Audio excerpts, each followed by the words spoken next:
Artigo 58. Nenhum associado poderá ser impedido de exercer direito ou função que lhe tenha sido legitimamente conferido, a não ser nos casos e pela forma previstos na lei ou no estatuto. Artigo 59. Compete privativamente à Assembleia Geral, redação dada pela Lei nº 11.127, de 2005. E destituir os administradores, redação dada pela Lei nº 11.127, de 2005. Segunda, alterar o Estatuto. Redação dada pela Lei nº 11.127, de 2005. Parágrafo único. Para as deliberações a que se referem os incisos I e segunda deste artigo é exigido deliberação da Assembleia especialmente convocada para esse fim, cujo quórum será o estabelecido no Estatuto, bem como os critérios de eleição dos administradores. Redação dada pela Lei nº 11.127, de 2005. Artigo 60. A convocação dos órgãos deliberativos far-se-á na forma do Estatuto, garantido a um quinto, dos associados o direito de promovê-la. Redação dada pela Lei nº 11.127, de 2005. Artigo 61. Dissolvida a associação, o remanescente do seu patrimônio líquido, depois de deduzidas, se for o caso, as cotas ou frações ideais referidas no parágrafo único do artigo 56, será destinado à entidade de fins não econômicos designada no Estatuto, ou, omisso este, por deliberação dos associados, à instituição municipal, estadual ou federal, de fins idênticos ou semelhantes. Ou por cláusula do Estatuto, no seu silêncio, por deliberação dos associados, podem estes, antes da destinação do remanescente referida neste artigo, receber em restituição, atualizado o respectivo valor, as contribuições que tiverem prestado ao patrimônio da associação.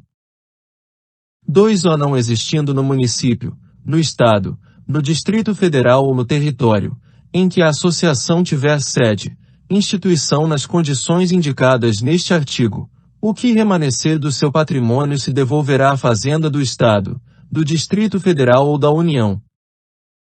Capítulo 3. Das fundações. Artigo 62.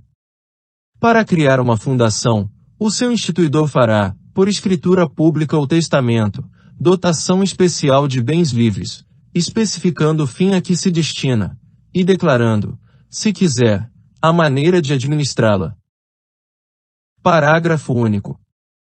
A fundação somente poderá constituir-se para fins de redação dada pela Lei nº 13.151, de 2015. E assistência social, incluído pela Lei nº 13.151, de 2015. Segunda, cultura, defesa e conservação do patrimônio histórico e artístico, incluído pela Lei nº 13.151, de 2015. Terceira, educação, incluído pela Lei nº 13.151, de 2015. Quarta, saúde, incluído pela Lei nº 13.151, de 2015. V. Segurança alimentar e nutricional, incluído pela Lei nº 13.151, de 2015. Sexta, defesa, preservação e conservação do meio ambiente e promoção do desenvolvimento sustentável, incluído pela Lei nº 13.151, de 2015.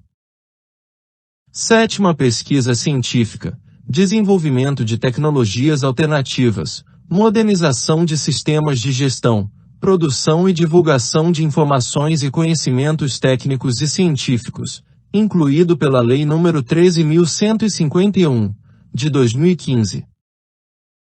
Oitava, promoção da ética, da cidadania, da democracia e dos direitos humanos, incluído pela Lei nº 13.151, de 2015. Nona, atividades religiosas, e incluído pela Lei nº 13.151, de 2015. X vetado. Incluído pela Lei nº 13.151, de 2015. Artigo 63.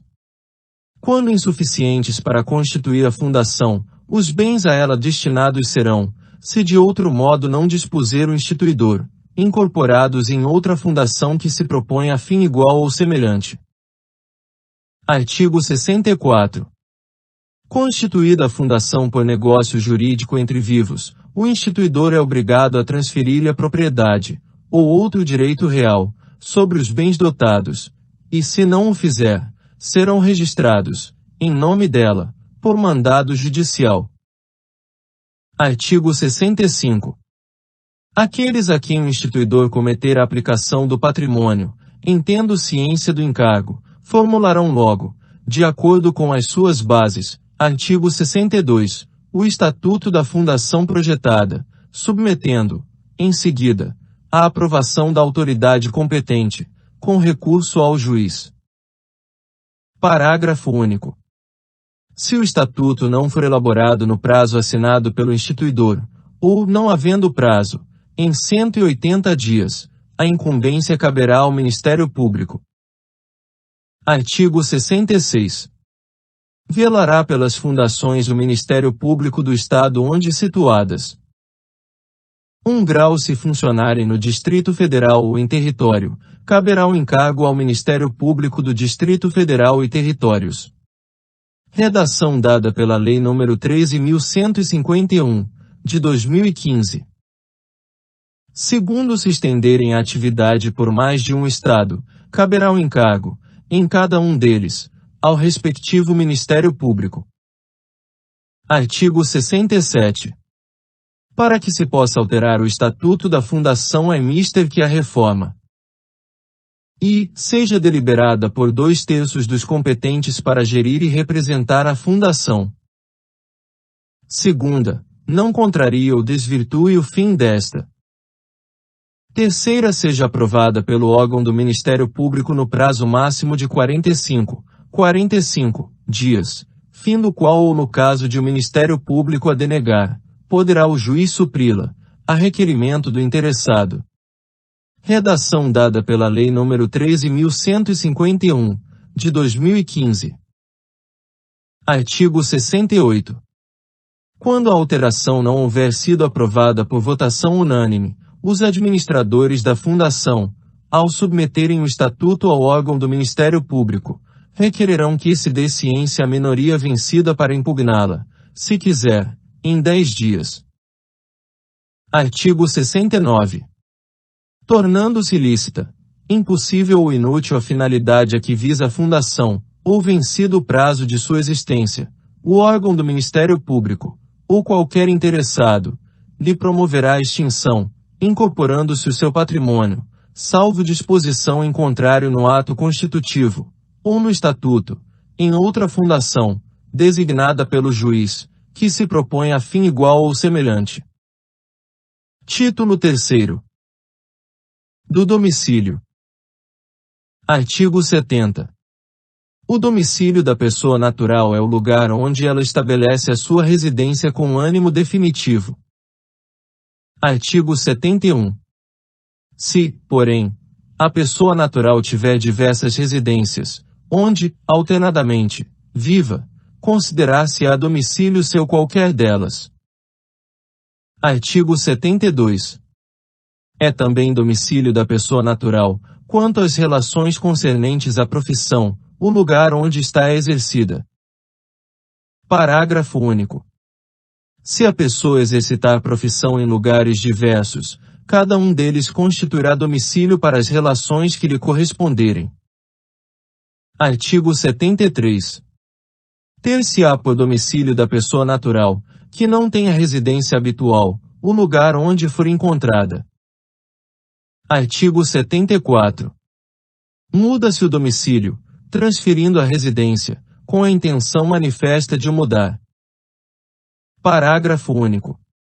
A prova da intenção resultará do que declarar a pessoa as municipalidades dos lugares, que deixa, e para onde vai, ou, se tais declarações não fizer, da própria mudança, com as circunstâncias que a acompanharem. Artigo 75. Quanto às pessoas jurídicas, o domicílio é: I. Da União, o Distrito Federal. Segunda, dos estados e territórios, as respectivas capitais. Terceira, do município, o lugar onde funcione a administração municipal. Quarta, das demais pessoas jurídicas, o lugar onde funcionarem as respectivas diretorias e administrações, ou onde elegerem domicílio especial no seu estatuto ou atos constitutivos. Tendo a pessoa jurídica diversos estabelecimentos em lugares diferentes, cada um deles será considerado domicílio para os atos nele praticados. 2. Se a administração, ou diretoria, tiver a sede no estrangeiro, haver-se-á por domicílio da pessoa jurídica, no tocante às obrigações contraídas por cada uma das suas agências, o lugar do estabelecimento, cito no Brasil, a que ela corresponder. Artigo 76. Tem domicílio necessário o incapaz, o servidor público, o militar, o marítimo e o preso. Parágrafo único. O domicílio do incapaz é o do seu representante ou assistente, o do servidor público, o lugar em que exercer permanentemente suas funções, o do militar, onde servir, e, sendo da Marinha ou da Aeronáutica, a sede do comando a que se encontrar imediatamente subordinado, o do marítimo, onde o navio estiver matriculado, e o do preso, o lugar em que cumprir a sentença. Artigo 77. O agente diplomático do Brasil, que, citado no estrangeiro, alegar extraterritorialidade sem designar onde tem, no país, o seu domicílio, poderá ser demandado no Distrito Federal ou no último ponto do território brasileiro onde o teve. Artigo 78. Nos contratos escritos, poderão os contratantes especificar domicílio onde se exercitem e cumpram os direitos e obrigações deles resultantes. Livro 2º. Dos bens.